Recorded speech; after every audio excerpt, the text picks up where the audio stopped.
welcome back to Schoolhouse Cracked. Opening up with a quick shout out to Lori and Kayleen and their team at Colorado's Finest Agency. That's our new studio. They're letting us operate out of a really cool space, and two of the neatest ladies that we know. And then please look them up, Colorado's Finest Agency. They also do What's Going On Colorado Springs, some really good entrepreneurs in our area. They're letting us use the space, or we're squatting in their space? No comment. I've got to be really careful here, and you know that. With me is my best friend and colleague or former colleague, Dr. Marcus Motor-Chandler, a university professor, first-rate athlete. What do you call a horseman? You raise horses. What do you call a horseman? Yeah, you raise horses. I don't know what that would call you. I don't know. That's a better question for my wife. A rancher? Yeah. No, I don't know. Well, he's a Swiss Army knife, and for sure, and somebody that helps me out. And I appreciate you, man. Welcome back to Schoolhouse Cracked. Yep, and with me, as always, is Mr. Brett Derickson, a longtime friend, one of my favorite people from public education I ever had the opportunity to run across. And we haven't worked together in almost a year now, and we're still doing this, and it's because we're like minds that have a similar passion for public ed. But before we get into today's episode, as always, be sure to like us on Facebook, subscribe to our YouTube channel, Schoolhouse Cracked, find us on all of your favorite podcast channels, and be sure to send us your thoughts, comments, and opinions at schoolhousecracked@gmail.com. Yeah, help us drive the dialogue. Again, Schoolhouse Cracked, we're here to examine. We love public schools, and we love them in a way that can be heartwarming and can be heartbreaking. But what we're trying to do here is look into what's going on, what's going well, what's being misconceived, and we're going to help the public deal with the challenges of educating American youth. Yeah, absolutely. So today's something we've been talking about quite a bit, and something you posed to me, and we had an earlier episode on it in season 1, but you texted me and said you've been seeing some things in the news recently, and you wanted to talk about this. Yeah. I mean, this is a tough one because we're trying to be careful and honor people, and so I know that I'm trying to be careful with anonymity and respect. Yeah. But what we have going on, folks, we've talked about the teacher shortage, and that's our next episode. We're going to lean into that a little bit closer because those are the people that connect most with your youth, the biggest impact. But in our region, we've had a principal of a really quite respected and renowned school resign right at semester. We've had right in the middle of the school year. Yeah, we've had a superintendent of a large and basically marquee school district in our area announce that he would retire, be leaving this position pretty early in the school year. Kind of an unusual situation, and that's related. We believe, and the public believes, that that's related to the school board turnover in October. And what I would phrase as a militant school board. Yeah, and can't be a coincidence. Yeah. And we've also had a superintendent of a small school district leave or be dismissed just last week. So what we're looking at is why is the pressure of leading and operating our schools something that these kind of really neat and high quality people are no longer wanting to do. Yeah, and the distinction between those who are just deciding enough and leaving and those that are being pushed out, because more often than not, the general public, if you're Mr. and Mrs. Johnson or Mrs. and Mrs. Johnson that live down the street, and maybe you don't have a school-age kid, but you live in the district, or maybe you have a young elementary school student, you're not familiar with public ed, those things are never really communicated, effectively to the community, and when they're not communicated at all, then I would argue there's intentional lack of transparency there. For sure. And I just want to say this is on the heels of two other superintendents, actually a third, again, a major district in our region. That's right. Just within the last 6 months, being pushed out of an urban school district for trying to examine some diversity, equity, and inclusion issues in the community. Another one leaving from a major district in our state, being pushed out for the same reason, and then a third in the biggest school district in our region in regard to student enrollment, or in our state in regard to student enrollment, leaving after only 3 years. Yeah, and one of those two having been a teacher in that school district for their entire career, and an extraordinarily popular, highly regarded. Yeah. educator. And I just as want to well. clarify, Brett and I, neither one of us have worked for any of those school districts Yeah. that we just mentioned. But I do want to add two other pieces of context that I think it'll be relevant as we go back and forth, and I don't want to lose our audience. But one is that we are here in the studio of a realty agency, and I know that the top question, regardless of whether or not you have Yeah, kids, yeah. one that realtors have are not allowed to comment specifically on, but is what are the schools like in that neighborhood? It's what is important to people as they invest in their largest investment in their lives, most likely, is their home, and they want to know about the quality of schools and the reputation of schools before they buy a home in an area. That's a very real thing, and I'm sure there's no one in our audience that wouldn't relate to that concept. Where you choose to buy, where you choose to rent, where you Yeah. choose to relocate to. Yeah, absolutely. Yeah. The other thing is just to add, Dr. Motor Chandler and I do our homes, our family homes, are in the same school district, and we both recently took a survey. We're in one of those districts where the superintendent is gonna a new superintendent will be hired, and they sent us out a survey, and we took it, and I took it because my wife told me to, and then I called you up immediately and said, you got to take the survey. It's interesting. And we were really taken aback by some things. So I'll kind of make that connection for us, Dr. Yeah. Chandler. Like, what does this survey tell you about this same issue of why the biggest leaders in the schools are having a hard time? So I want to take one step back and start with how that survey was created to even end up on the school website and in your inbox. More commonly, especially large districts will partner with an outside organization or a hiring agency to run a superintendent search because it's a big important position. Side note, the research we know tells us that a superintendent actually has very little impact, if any, on classroom achievement. And so they're there more organizationally. And so I don't want to get those two things confused. But the school board hires the superintendent. The superintendent is actually the school board's only employee. So teachers, administrators, the school board is not your employer, and they can't fire you. They can fire the superintendent, however. They can hire and fire the superintendent.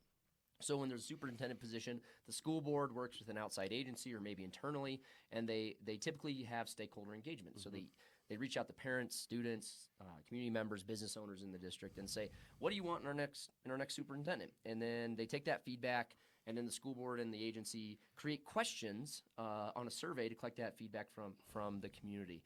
But some of the questions on that survey were, in my opinion, really loaded. Yeah, absolutely. And to add further to your description of this so that people really understand what people do and how it works is a superintendent is often really a CEO of a large public organization.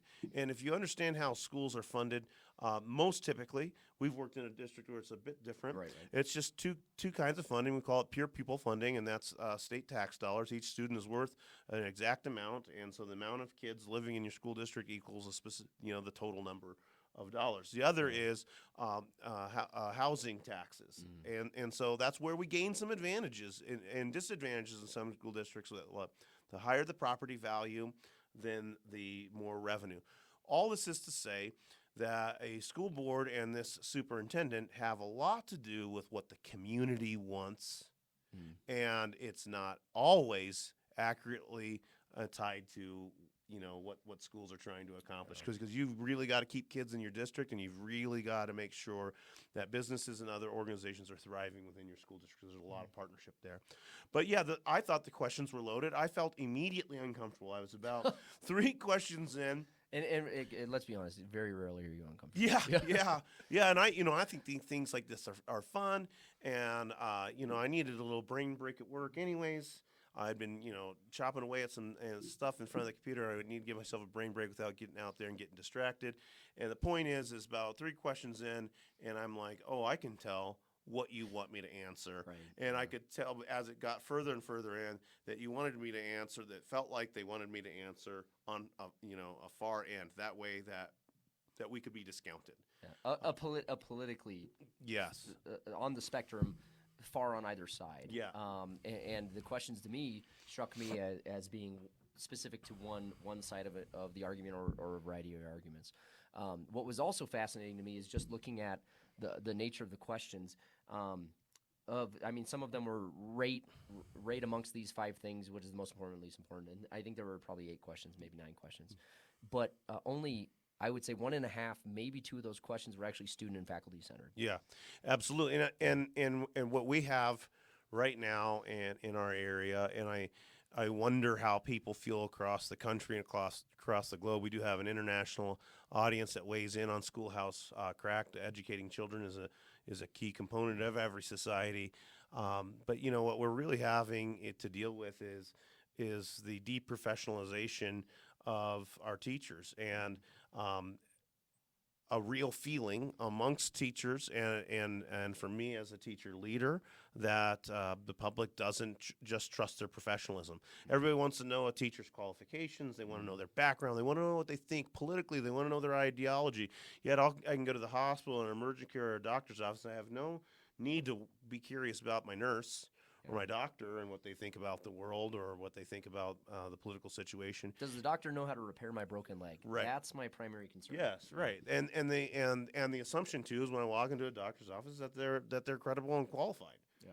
And I don't need to see their qualifications or ask probing questions there. And so the point is that when questions aren't geared towards caring about your teachers and caring about your students, but wondering about how you view the world, no matter what your political affiliation at that point is, you're off track. Yeah, you've missed the target. Yes, you're just going to be off track no You've matter lost what. the plot. Yeah. Because, ultimately, again, we learned that. We talked in our last episode about our episode on the streets, and we did talk with some kids, and those kids are involved in learning right now and had a lot of important thoughts and at least emotional thoughts about their schooling. And if they're not the primary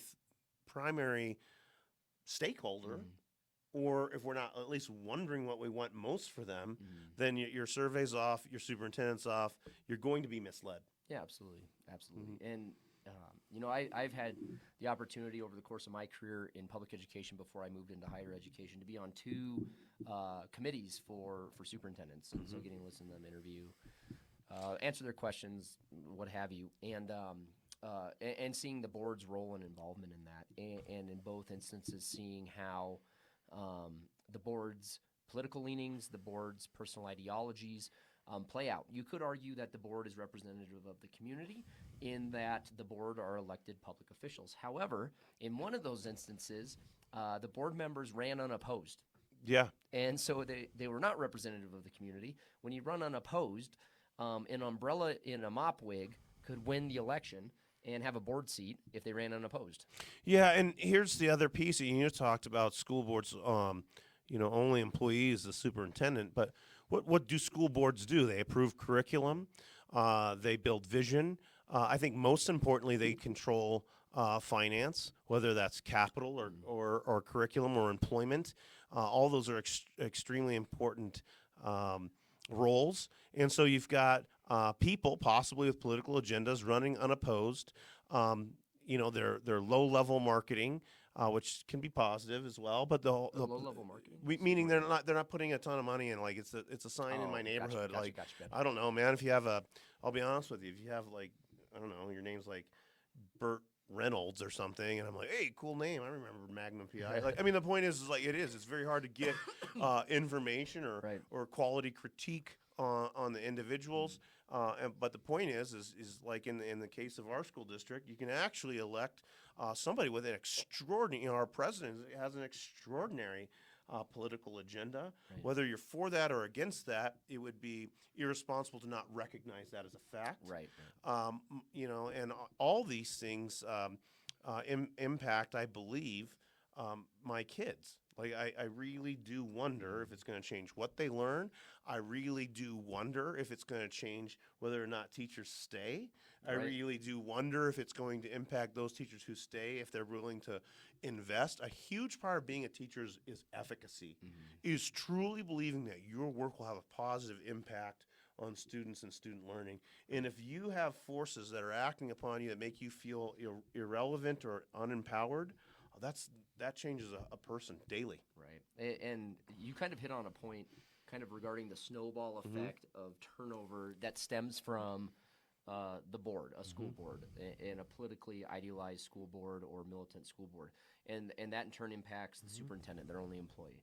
And so if there is a discrepancy there, the superintendent was just going to say, "Fuck it, I'm leaving." Yeah. And we've seen that. We've seen many superintendents say, "I'm leaving," but we've also seen some superintendents who said, "No, I'm here to do what's right for kids," and then they're pushed out. And what's interesting, and we've seen recently in our community, is that a superintendent, you and I know from being in education as long as we have, it was pushed out. But the general community does not know kind of the back end details behind it. And more often than not, what we see in the news is such and such superintendent and such school board reached a separation agreement.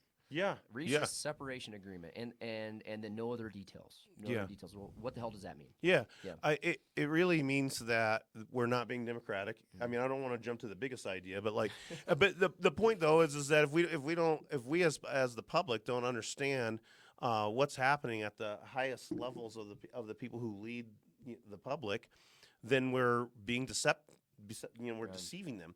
And so it's very hard to be an active, democratically engaged person if you don't know what the trouble was, with the leader.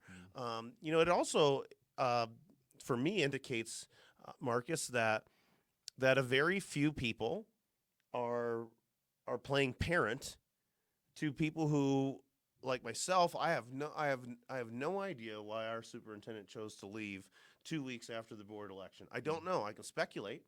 And even if I speculated, I don't even know necessarily still what were the triggers or what were the conversations that happened behind what we talk about in leadership behind the curtain. Even through an open records request, you still may never find out. But I want to know what's going on behind the curtain, because I want to know if it's time for us to do some neighborhood activism and I don't know, some of the ideas and assumptions that I make about what I hear and I don't like, well, perhaps they're necessary, but no information is being shared, no analysis is being shared, no data is being shared. I don't know how to react other than to just throw my hands in the air and start speculating. Yeah, and to get into a bit of a personal story, a week ago yesterday, I received a text message late at night, and it was a notification from somebody I haven't spoken to in a while, and it said, "Hey, so-and-so was just separated from the school district," the superintendent. And so that individual was a superintendent, my superintendent when I was a high school principal. And middle of the school year, just all of a sudden in January, there's no superintendent.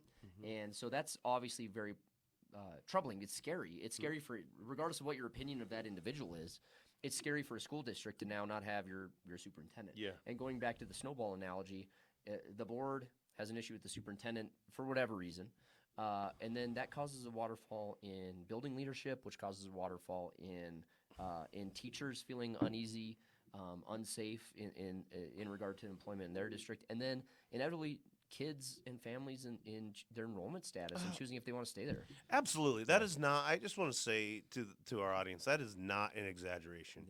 Everybody in these places is crapping their pants. I mean, honestly, who are they? Why did the person leave? Is there something? I was going to say nail biting, but sure, crapping. No, but I don't know. That's how I feel about it. This region is my hometown. It's not just my school district, and this is we're talking about a particular place that's important to people in our area. Yeah, absolutely.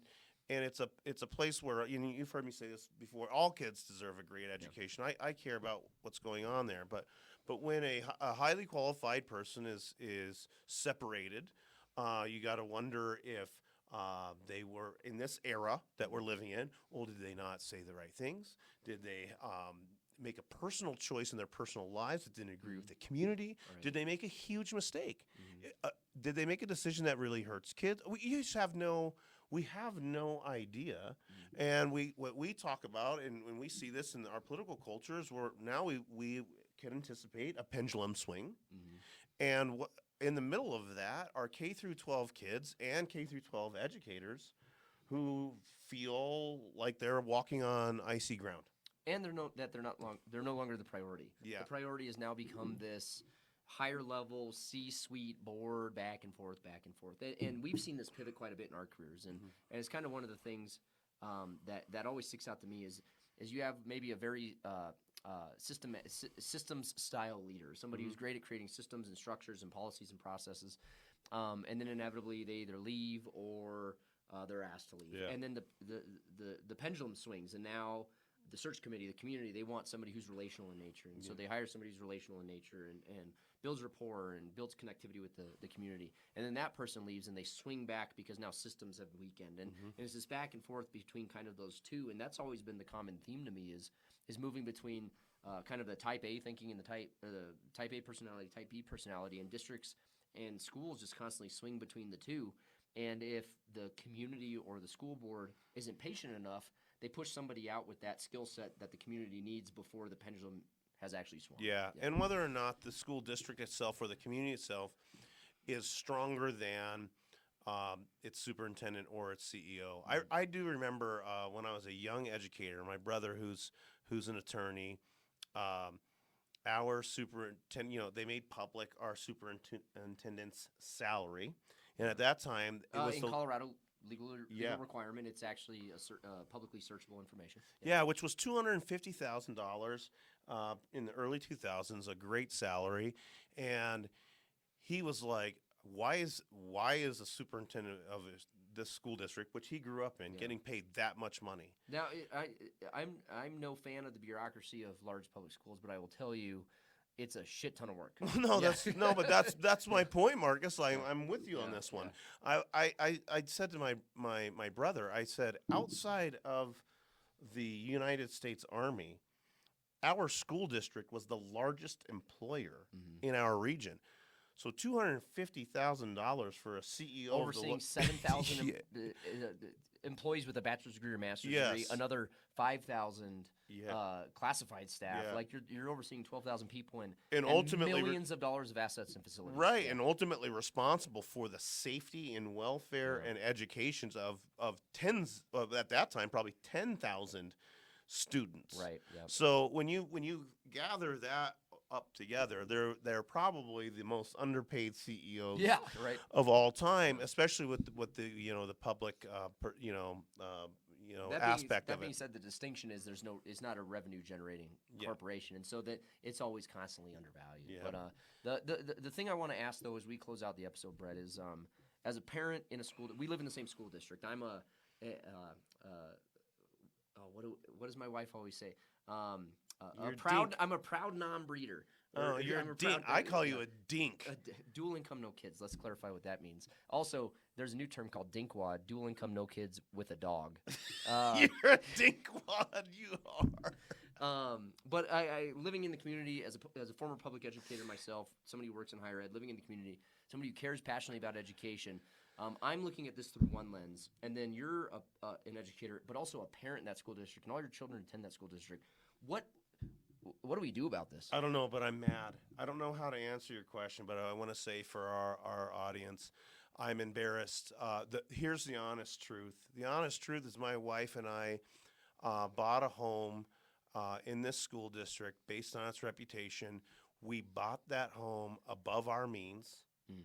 We struggle to make sure, I don't want to say struggle, we work very hard to make sure that we can maintain those means, and I do feel very let down that the school district is unable to maintain its reputation amongst teachers as being teachers and parents, parents, and my own children as being something having been worthy of us making that difficult decision. So like all these people, here we are in a realtor's studio, and the point is they're going to ask about school districts, and I don't know that those realtors can say, hey, my school district is amazing. They're not supposed to, and they won't. But I don't think that they can actually genuinely feel like, hey, you got to buy into my neighborhood. We got great schools. Right. And it has nothing to do with teachers and kids. Teachers and kids are not the problem, folks. Yeah. So I think the takeaway for me in this dialogue with what we've been, just in you and I talking over the course of the last year, Brett, and what we've seen in district turnover and boards and leadership, is civic engagement, active engagement. Like, we're not saying necessarily run for school board. Brett and I have both been kicking that around because we're tired of seeing this shit. But stay involved. Like, ask the right questions about your schools. Stay engaged with the teachers and pay attention to your board. It's really easy in that position. I would say just like what's another publicly elected position that nobody pays attention to? Like the Vice mayor. no, the comptroller. Nobody pays attention to the comptroller. Oh, judges. Judges yeah. is a good one. Yeah, so it's really easy to maintain an elected position if the voting population isn't paying attention. Yeah. So wherever you are, if you're in the U.S. or whatever state you are, pay attention to your elected officials that are in board seats. Yeah. If you see that people are running unopposed and making decisions you don't agree with, run against them. Yeah. Show up to a board meeting, show up to public comment, Yeah. speak your opinion, because that stuff, I will tell you from personal experience, can change district culture. So pay attention to what's happening, ask good questions, stay involved to your own ability, but don't let them do their own thing. Keep a public eye on. And our active listeners will recognize this comment from me, but talk to your teachers. If teachers are happy, you're in a good school district.